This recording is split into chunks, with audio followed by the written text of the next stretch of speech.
నెల్లూరు జిల్లా మాజీ మంత్రి కాకాని గోవర్ధన్ రెడ్డి మీడియాతో మాట్లాడుతూ టీడీపీ అధికారంలోకి వచ్చిన తర్వాత ప్రకృతి వనరులు దోపిడీకి గురవుతున్నాయి. సర్వేపల్లి నియోజకవర్గంలో 100 కోట్ల రూపాయల మేర ఇసుక దోపిడీకి సోమిరెడ్డి స్కెచ్ వేశారని ఆరోపించారు. ఇటీవల జిల్లా మైనింగ్ అధికారి ఇరువురు వద్ద అక్రమంగా ఇసుక రవాణా చేస్తున్న లారీ, టిప్పర్లను పట్టుకున్నారు. ఈ రీచ్కు అనుమతి లేకపోయినా ఇసుకను తవ్వుతున్నారు. వాహనాలను పట్టుకున్న అధికారులను సోమిరెడ్డి బెదిరించారు.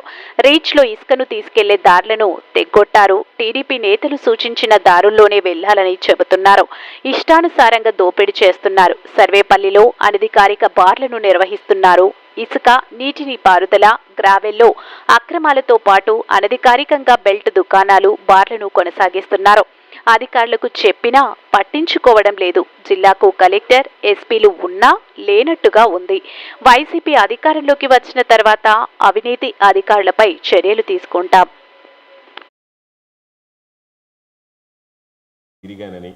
అంత గొప్ప వంశానికి, అంత గొప్ప కుటుంబానికి, అంత ఉన్నతమైనటువంటి స్థాయిలో ఉన్నటువంటి కుటుంబం నేనా అవినీతికి పాల్పడేది, నాకు అసలు అవినీతికి మరక అంటించాలనేటువంటి ప్రయత్నం చేస్తున్నారని చెప్పి మాట్లాడడం జరిగింది. పాప నిజంగా ఎవరన్నా టీవీలో చూస్తే ఇంత ఉన్నతమైనటువంటి కుటుంబం, జమీందారీగిరి నిర్వహించినటువంటి వాళ్ళు, చిన్నప్పుడే క్యాడ్లాక్ కారులో తిరిగినటువంటి వాళ్ళు, ప్లేమౌత్ కారు ఇంటి ముందు నిలబెట్టుకున్నటువంటి వాడికి ఇటువంటి గతి పడుతుందా అని అనుకోవడం సర్వసాధారణమైనటువంటి విషయం. అయితే వాస్తవాలందరికీ భిన్నంగా ఉన్నాయి. అంటే ఒకవేళ ఇతనికి చెప్పేటువంటి కుటుంబ నేపథ్యం అబద్ధమా, లేదా ఆ కుటుంబంలో ఇటువంటి చీడ పొరుగు పుట్టడం అబద్ధమా అనేటువంటిది తెలియనటువంటి పరిస్థితి ఏర్పడింది. అందుకనే ఈ మధ్య కాలంలో చెప్పాడు, నాకు ఏమీ సంబంధం లేదని. అయ్యా, మీ ద్వారా జిల్లా ప్రజలకి ఒకవేళ చూస్తే ఓపుకుంటే సోమిరెడ్డి గారికి ఆయన చేసినటువంటి ఒక్కొక్కటిగా చూపిస్తే కాస్త క్లారిటీ వస్తుంది. నేను చెప్పా, సూర్యాపాలెంకి సంబంధించి 100 కోట్ల రూపాయలు ఇసుక స్కెచ్ అయ్యా నువ్వు వేసిందంటే నెల్లూరు నుంచి తెచ్చిపోయాడు. వాళ్ళ చేత నన్ను తిట్టించాడు అక్కడికి తీసుకెళ్ళి. సరే, అవన్నీ అయిపోయాయి. ఇప్పుడు దీనికి ఇతిమిద్దంగా సమాధానం చెప్పడానికి ఒక 2 బిట్లే మీకు చూపిస్తాను. శాండ్ మైనింగ్కి సంబంధించి వాస్తవం ఏమి జరిగింది అనేటువంటిది. సరే, శాండ్ మైనింగ్ చూపించిన ఆయన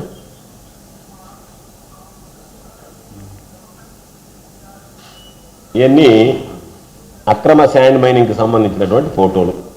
దానికి సంబంధించి ర్యాంపులు వేసేసారు. నేరుగా మీరు చూస్తే పెన్నా పొరుల కట్టలోనే నేరుగా ర్యాంపులు వేసేసారు. లోపలికి ఏం అనుమతులు లేవు, ఏమి లేవు. అది కోర్టులో ఉన్నటువంటి రీచ్. హైకోర్టు దానికి పర్మిషన్ ఇవ్వనటువంటి రీచ్లో నేరుగా ఇచ్చారు. అక్కడ మైనింగ్ అధికారి ఇన్స్పెక్షన్ చేస్తున్నటువంటి దృష్టి. మరి ఎక్కడికక్కడ ఇసుక లోడ్ వేస్తే ఇసుకలో ఎంత భూగర్భ జలాలు ఏ విధంగా బయటకు వస్తున్నాయనేటువంటి దానికి ఒక ఉదాహరణ ఆ పక్కన ఉన్నటువంటి పిట్టు.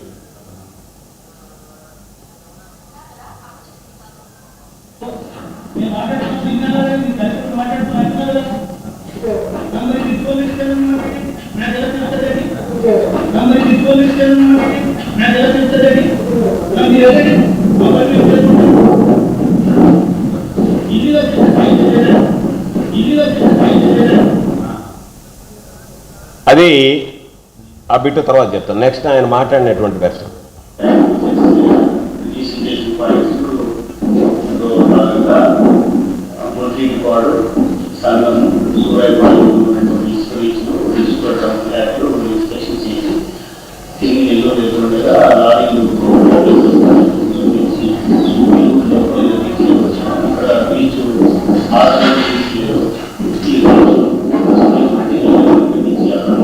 సౌండ్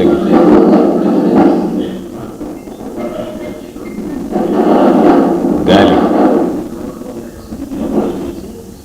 నాకు ఎలా తెలుస్తుంది అన్నాడు. కారణం ఏంటంటే చంద్రమోహన్ రెడ్డి గారు కలెక్టర్కి ఆ మైనింగ్ అధికారి ఇక్కడ ఇల్లీగల్ మైనింగ్ జరుగుతుందని చెప్పేటప్పుడే ఆ పిల్లవాడు వెళ్ళి సార్ మీతో సోమిరెడ్డి గారు మాట్లాడుతాను అంటే వెంటనే ఈ పిల్లవాడు ఫోన్ చేయడం, మీరు నాకు ఇవ్వండి ఆయనకని చెప్పడం.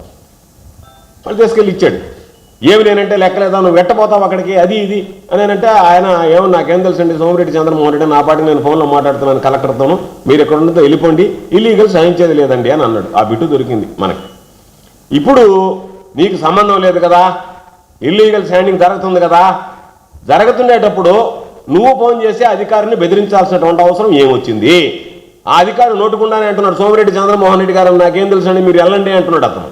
దాని అర్థం నువ్వు ఫోన్ చేసావు కదా, ఫోన్ చేసినప్పుడు ఆ ఇల్లీగల్తో నీకు సంబంధం లేదని నువ్వు ఎట్ట చెప్తావు? దానికి పరాకాష్ట ఏంటంటే ఆ మైనింగ్కి సంబంధించి పొలాలకు పోయే దారులు ఉన్నాయి, రైతులు వాటిల ద్వారా పోతే ఫ్రీ శాండ్ తెచ్చుకుంటారని చెప్పి వాళ్ళు మేము సూచించినటువంటి దారిలోనే పోవాలా అని చెప్పి రైతులు పోయే దారులకు గండు కొట్టారు. చూడండి, అది రైతులు పోయేటువంటి దారి, దానికి ఎంతలో గండి కొట్టారో చూడండి. ఇంకొక దారి ఉంటే ఆ దారికి చూడండి ఎంతలో అవకాశం లేకుండా ఏ విధంగా అధికార పార్టీలో ఎమ్మెల్యేగా పనిచేసే ఏ రోజు కూడా ఆ విధంగా ప్రవర్తించలేదు, నీలాగా దుర్మార్గంగా దోచుకోలేదే. నెక్స్ట్ ఇరిగేషన్కి సంబంధించి చెప్పాం, నా మీద చెప్పాడు ఇరిగేషన్కి ఎంక్వైరీ అన్నాడు, రకరకాలని చెప్పాడు, ఏం చేసాడు తెలియదు. కానీ నీ ఇరిగేషన్కి సంబంధించి ఎంత దారుణంగా ప్రవర్తించామనేటువంటిది డేట్లతో సహా ఉన్నాయి అక్కడ. ఇది ఇరిగేషన్కి సంబంధించి ఒకటొకటి చూపిస్తా పోతున్నాం చిన్నగా. ఒక్కొక్కటి పూడికలు తీయకుండా డేట్లతో సహా ఉన్నాయి అక్కడ. పూడికలు తీయకుండా ఇప్పుడు ఇది చూస్తే 23/11/24 నెక్స్ట్ చూపిస్తుంది. ఇది 13/11/24 సేమ్ డేట్. నీళ్ళు వదిలిన తర్వాత ఫోటోలు, వీడియోలు, నీళ్లు పోకుండా ఆగిపోయినటువంటి వీడియోలు. నెక్స్ట్ చూపించు, వీడియో చూడండి ఒకసారి. నీళ్లు వదిలిన తర్వాత, కాలువలోకి నీళ్లు వదిలిన తర్వాత అసలు నీళ్లు కదలుతున్నాయా కాలువల్లో? నెక్స్ట్ చూపించు.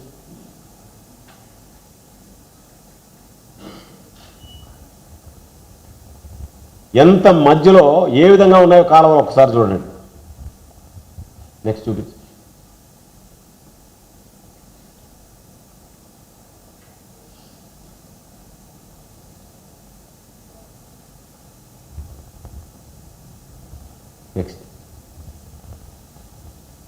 నెక్స్ట్ కలెక్టర్ ఏమో ఏమీ పట్టించుకునే పరిస్థితిలో లేడు.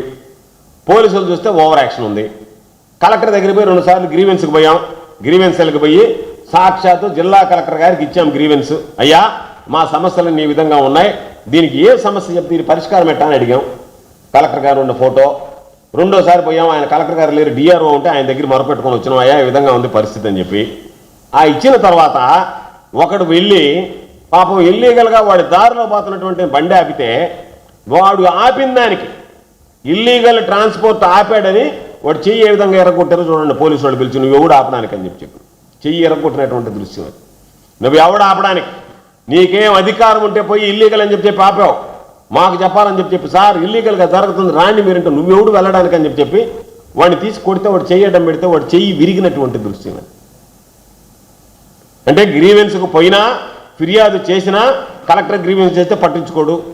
అసలు ఈ జిల్లాలో కలెక్టర్ ఎస్పీ ఉండారా లేదా అని అనుమానం నాకు. మామూలుగా పోలీసులు ఉండారు అయితే, రెవెన్యూ సిబ్బంది ఉందంటే తప్ప ఈ జిల్లాకి పరిపాలన అధికారం ఒకడు జిల్లా కంట్రోల్ చేసేదానికి ఎస్పీ ఉండడనేది నేను అనుకోవడంలే.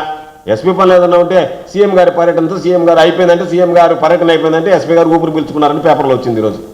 ఊపిరి పీల్చుకున్న ఎస్పీ అని అంటే సీఎం పర్యటన అయిపోతే చాలా అంతే. లాండ్ ఆర్డర్ అవసరం లేదు, ఈ జిల్లాలో శాంతి భద్రతలు అవసరం ఎస్పీ గారికి. 900 మందిని తీసుకొచ్చాడట ఒక పెళ్లి వివాహ కార్యక్రమానికి హాజరు కావడానికి. అది ఇచ్చుకున్నాడు స్టేట్మెంట్. తప్పలేదు, నువ్వు పెట్టుకోవడంలో భద్రత కల్పించడానికి తప్పట్టంలే. శాంతి భద్రతల విషయం ఏంది? ఒక ముఖ్యమంత్రి భద్రతేనా, శాంతి భద్రతలు గాలికి వదిలేసామనేటువంటిది సమాధానం చెప్పాలా? జిల్లా కలెక్టర్ పచ్చ చొక్కాలు వేసుకొని తిరగడం మొదలుపెట్టేశారు, అయిపోయింది ఆయనతో పాటు మామూలుగా. కాబట్టి ఆ పరిస్థితుల్లో ఈరోజు నేను అడిగేది, ఈ శాండ్ మైనింగ్కి సంబంధించి ఏమి సమాధానం చెప్తావు? ఈ గ్రావెల్ గుంటల గురించి ఏమి సమాధానం చెప్తావు? తరలిస్తున్నటువంటి బూడిద, నేను మొదటి నుంచి చెప్తున్నా, 16 బల్కర్లు రోజుకి, నెలకి ₹1,00,000 లెక్కన 16 లక్షల రూపాయలు, 20 లక్షలు సెట్ చేశాడు. 4 బల్కర్లు ఇంకా దొరకలేదు, బహుశా దొరికేమో తెలియదు. వసూళ్లు చేసి ఈరోజు తీసుకున్నటువంటి పరిస్థితి. కాబట్టి